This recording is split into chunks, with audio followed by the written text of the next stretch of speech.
اور وہ جب سے پنڈ میں وارد ہوا ہے ہمارے نصیبوں میں اب فاقے ہی رہ گئے ہیں۔ وہ کون؟ میں نے کچھ نہ سمجھتے ہوئے پوچھا۔ وہی جی گرو جنہاں دے ٹپنے چیلے جان چھڑپ، وہی بیڑی تے بکری والا، ایک بز بچہ کے لیے دیسی گھی کے چورمے، بادام پستہ کشمش گری کھوپا سوجی تے چھوارے۔ ہم بھی کس طرح کے مسلمان اور انسان ہیں؟ دھوکے باز بے ایمان فراڈیوں کے لیے ست ست نعمتیں پکا کر سر پر اٹھا کر ان کے ڈیرے پر پہنچاتے ہیں، اور پاس پڑوس میں کوئی غریب فاقہ مست کو سوکھی روٹی اور مٹھی بھر اناج نہیں دیتے۔ غلام رسول فوجی بھائی نے لقمہ دیا اور کہنے لگا، ہم کو خدا کا خوف نہیں دادا، اس لیے تو خدا نے ہم پہ ایسے چور ڈاکو اور دھوکے باز مسلط کر دیے ہیں جو ہماری سادگی اور توام پرستی کا ناجائز فائدہ اٹھا کر ہمیں دونوں ہاتھوں سے لوٹ رہے ہیں۔ میں نے دادا کو اپنے قریب بٹھاتے ہوئے ہمدردی سے کہا، تم نے مجھے غلط سمجھا ہے، تم مرغی کے چوچے کی بات کرتے ہو، میں تمہارے لیے بڑے شتر مرغ کا انتظام کرنے کا منصوبہ بنا رہا ہوں، بس ذرا خاموش ہو کر سنتے جاؤ۔ اب میں نے بھائی فوجی کو اپنے دائیں طرف بٹھایا اور پوچھا، فوجی بھائی تم آج کل کیا کر رہے ہو؟ خان صاحب فوج میں تھا، اچھی کارکردگی پر میرا چناؤ کمانڈو میں ہو گیا، وہاں بھی میں بہادری، محنت اور اپنی اچھی صحت کی بنا پر بڑا اچھا جا رہا تھا، بس آخری امتحان باقی رہ گیا تھا۔ بدقسمتی سے ٹریننگ کے دوران ایک خندق کو پھیلانگتے ہوئے ذرا سا اندازہ غلط ہو گیا، بس اسی غلطی سے ایک ٹانگ توڑوا بیٹھا ہوں۔ 4 مہینے تک فوجی اسپتال میں علاج کرتا رہا مگر ٹانگ میں نقص رہ گیا۔ اب سرکار نے میڈیکل بنیاد پر مجھے پینشن کے ساتھ ریٹائر کر دیا ہے۔ یہ دیکھیں میری ٹانگ بالکل ٹھیک ہے، بس ہلکا سا لنگ ہے۔ سرکار کی طرف سے پینشن مل جاتی ہے، اپنی چھوٹی سی کھیتی باڑی ہے، ساتھ کوشش کرتا ہوں اللہ کی مخلوق کی خدمت اور بھلائی کے لیے بھی کچھ نہ کچھ کرتا رہوں۔ ارد گرد کے 4-5 دیہاتوں کی رفائی فلائی تنظیم کا رکن بھی ہوں۔ آپ حکم کریں میں کس کام آ سکتا ہوں؟ میں نے فوجی بھائی کو سراتے ہوئے کہا، آپ تو بڑے کام کے بڑے مخلص اور جذبے والے مجاہد انسان ہیں۔ میں نے دادا اور فوجی کی طرف اشارہ کرتے ہوئے کہا، آپ جیسے مخلص اور دردمند لوگوں کی وجہ سے ابھی تک دنیا قائم ہے، ورنہ کب کے چراغ گل ہو گئے ہوتے۔ سرفراز کے دونوں دوست عمران اور دلاور بھی بڑے حوصلہ مند اور مخلص لڑکے تھے۔ سرفراز کا چچیرا بھائی سلمان بڑے کھلے ہاتھ پاؤں کا جیالہ سا جوان تھا، کچھ کر گزرنے کا شوق اور حوصلہ رکھتا تھا۔ ہم سب کافی دیر اس مسئلے پر اپنی اپنی رائے اور معلومات کے مطابق گفتگو کرتے رہے، لیکن جو کچھ میرے اندر تھا وہ میں نے ابھی کسی پر ظاہر نہیں کیا تھا۔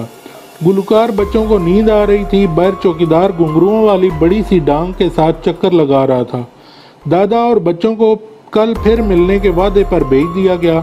کچھ دیر بعد عمران اور دلاور بھی نیند کے ہاتھوں مجبور ہو کر اپنے اپنے گھروں کو چلے گئے۔ غلام رسول فوجی، سرفراز اور میں، ہم تینوں نے آنے والی صبح اذان سے بہت پہلے دریا پہ جانے کا فیصلہ کر لیا۔ غلام رسول فوجی بھی دیوار پھلانگ گیا تو میں اور سرفراز باں باں کرتے ہوئے پانی پت کے میدان میں اکیلے رہ گئے۔ ڈور ڈنگروں کے گلوں سے بندی گھنٹیوں کی آواز یا کسی بلی بکری کے ممیانے اور میاؤں سے احساس ہوتا تھا کہ ہمارے علاوہ بھی یہاں کوئی مخلوق ہے۔ تاروں برا آسمان، مٹیالے بادلوں کے ٹکڑوں سے آنکھ مچولی کھیلتا ہوا کھلے منہ کا چاند، ابابیلوں کی ساؤنڈ بیریئر بریکنگ پروازیں، کچی منڈیروں کے پاس اکا دکا جگنو، ایک عجیب سا پینڈو ماحول جس کی اپنی الگ شان اور خوبصورتی تھی۔ سرفراز بیٹھا بیٹھا ہی کھاٹ پہ سرانے کی جانب لڑک گیا۔ ہائے ایسے پینڈو سٹائل نیند مصنوعی زندگی بسر کرنے والے شہر کے باسیوں کو بلا کہاں نصیب ہوتی ہوگی۔ رات اور نیند تو از خود جادو ہیں، یہ جادو کسی دیہاتی ماحول میں تو سر چڑھ کر بولتا ہے۔ گاؤں دیہاتوں میں انسانوں سے بہت پہلے چرند پرند اور دیگر جانور جاگتے ہیں۔ سورج جی مہاراج ابھی نندیا کے ہنڈولے میں آنکھیں مال رہے ہوتے ہیں، ادھر کسان کھیتوں میں ہل چلا رہا ہوتا ہے اور پانی دے رہے ہوتے ہیں۔ عورتیں لڑکیاں دودھ دو کر بلونے کی تیاری کر رہی ہوتی ہیں۔ اذان بعد میں ہوتی ہے مگر کار حیات بہت پہلے سے شروع ہو چکے ہوتے ہیں۔ مجھے نہیں معلوم تھا کہ میں رات کب کس وقت نیند کی دیوی سے ملا تھا، کچھ بھی تو یاد نہیں تھا، بس اتنا یاد تھا جب آنکھ کھلی تو شب اپنی بکھری ہوئی کاکلوں کو سمیٹ رہی تھی۔